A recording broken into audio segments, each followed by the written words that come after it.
So Ange says by email, I want to travel around New Zealand by bus because I do not have a driver's license. There are so many options and so many companies. I'm overwhelmed. How do I get started with that? I will be in New Zealand for 9 weeks. Thanks.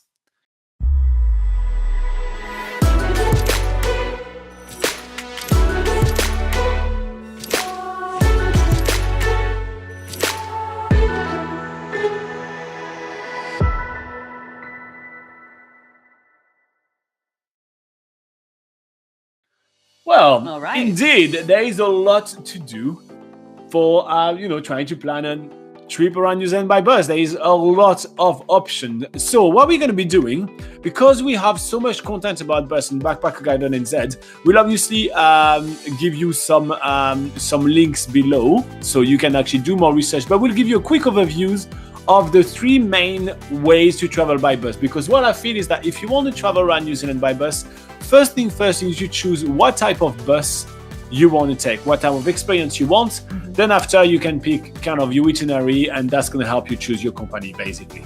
So we'll go through the first section first, and we give you a bit of information about all the different companies, and we'll link to a lot of extra information below. And I think that's going to really help you plan your trip and decide how you want to travel by bus. So 3 types of buses in New Zealand. There is coach buses, hop on, hop off, and tour buses. So let's start with coach buses. There is only one company that does coach buses in New Zealand, and that's InterCity. Yeah, there used to be, you might have heard of Naked Bus or Manor Bus, but they are gone now. It is just InterCity that you can take the coach with around New Zealand. Just a quick note on that. So the Manor Bus and Naked Bus websites still work. If you book it, you will be booked on InterCity Bus. So may as well go straight with InterCity. Yeah. So InterCity, they literally take you to most towns in New Zealand. They are the nationwide coach. And you can book your ticket in 3 different ways with InterCity. You can either just book a ticket to go from A to B. Say you want to go from Auckland to Rotorua, then you can just get a bus ticket for that. Or, in the South Island, if you want to go from Queenstown to Te Anau, you can do that with InterCity as well. But another way of booking tickets with InterCity is by getting a flexi pass, which means that you book a certain amount of hours to use with InterCity, and then you can sort of book whatever trip you want through that. So if you want to do those A to B trips, you just pay with the hours that you have purchased rather than paying the full price of a bus ticket each time, and that will save you a little bit of money by getting a flexi pass. And then the third way of using for paying for the InterCity bus is through a travel pass, which basically takes you on a set route around the country, and you just pay the one price, and there'll be a few activities included. For instance, there'll be a dolphin cruise in the Bay of Islands. They might include Hobbiton in there, maybe a Milford Sound cruise as well. So that is a good option to go for if you have very limited time. But as Ange said, she has 9 weeks, so she might want to go for one of the other passes like a flexi pass or just paying from A to B. So what would be the pros and cons of traveling with a coach bus? Yeah, so for the coach bus, the pro is that it can take you pretty much anywhere. But the con, I would say, is that it's a little hard to socialize on those buses because it's used by both travelers and locals, which, I mean, usually it's just people wanting to get from A to B. They're kind of like use it as a commuting service rather than a travel bus. So yeah, that is probably one of the cons, whereas the other buses that we're about to talk to you about now, they would be a lot more social and would feel more like that sort of vacation, holiday, traveling experience. They're just a few quick pros and cons. All right, next one. Yeah. No, I mean, for the coach bus, I think that you nailed it. So obviously, coach buses is another great way to travel around, but other type of buses include hop-on and hop-offs. So now that can get a little bit confusing about what the hell is hop-on and hop-off. But basically, you buy a bus tour around New Zealand, and those companies allow you to literally hop off the bus. So let's say you do a trip, Auckland to Rotorua to, Wellington, for instance. You can hop off in Rotorua and stay a couple of weeks there or a couple of days there, and then get back onto the next bus afterwards. So those are basically a mix between coach bus and tour buses, because along the way, you will be doing activities, you'll be traveling with a group of like-minded people, and it's basically a bus tour for one day, each trip around. So this is kind of like the way when you want coach bus to be more fun and easier.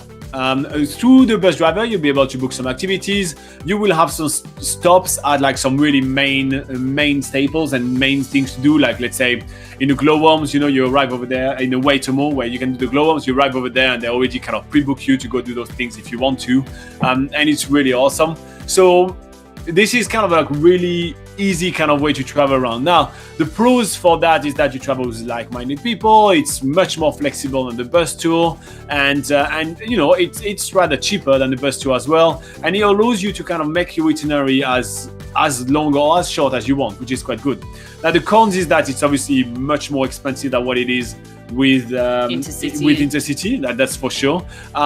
It also kind of forces you to be with a group of people. So maybe you really want your solo or just couple travel experience. You don't want to be with those guys. Maybe you don't want to go for that. And another con is the fact that in summer it gets really fully booked. So you probably won't have much of the flexibility and you will have to book everything rather in advance. Now for the Hop on Hop Off bus, we have a lot of articles as well. So in the comment below, we even have some articles on how to save a lot of money when booking those things. So make sure to read the article below about Hop on Hop Off buses. And there are 2 or 3 companies for that, thinking Flying Kiwi, Kiwi Experience, and Stray. So that's 3 of them right here. So that's for Hop on Hop Off. So if that's your vibe, that's where you're gonna start your research, Ange. So make sure that you check, okay, coach or Hop on Hop Off. And the last one is tour bus companies. So this is the thing like Sweet as Travel, Kontiki, Top Deck, G Adventure, Stray Adventures or whatever, Stray Journeys, Haka Tools. I mean, there is a ton of bus tour companies, and so pros and cons and a bit of a description. So coach tour is basically following a set route around the country or around either just the North Island or the South Island. You're with the same group of people for the whole time. You're with the same driver, and it's just a set amount of days that you're going to be doing it. So if you take a coach tour for 9 days, you'll do the trip around for 9 days, you have a very set itinerary basically. And there'll be a few activities included along the way, but a lot of the time these are the cheapest sort of activities or free activities that you would get to access for free anyway. For instance, usually a geothermal park is included, like the Waio Tapu in Rotorua is always included in those coach tours. Hobbiton may sometimes be included. And then some free sites to see along the way. But on these coach tours, you do have the option to do some extra activities at an added cost. Like you can opt to do whitewater rafting or skydiving, and then obviously you'll have to pay extra to do those activities, but you still get the opportunity to do those activities and choose which ones you want to do. The pros to that is that it is absolutely stress-free. You don't have to really plan anything. You just choose what you want to do, or if you want to do anything, and just enjoy the ride along the way. The whole driving is sorted for you, and all the planning is sorted for you. Your accommodation is sorted for you, because on those coach tours, most of the time, all the time, they plan the accommodation for you. That's all included in the price, and most meals are included as well. Usually dinner, usually breakfast. Sometimes lunch isn't included, but they will give you opportunity to stop along the way and pick up and buy some lunch from cafes and stuff.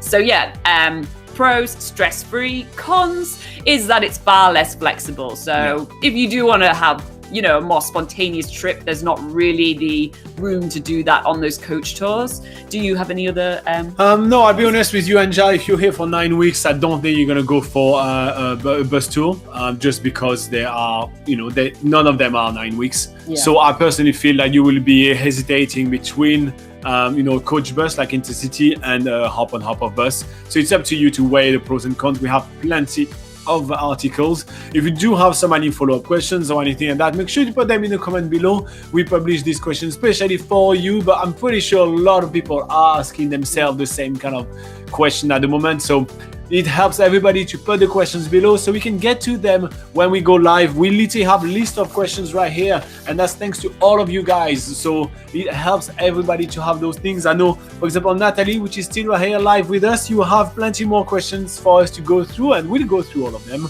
Don't worry, it's just going to take us a few weeks because we have so many. Yeah, it does help everybody. And obviously, if you do like our videos, if you do like the work that we're doing, well, hit the like button, hit the subscribe button. It really genuinely helps us because, you know, that helps us get more views, and that just encourages us to do it more often. And yeah, we'll be back here next week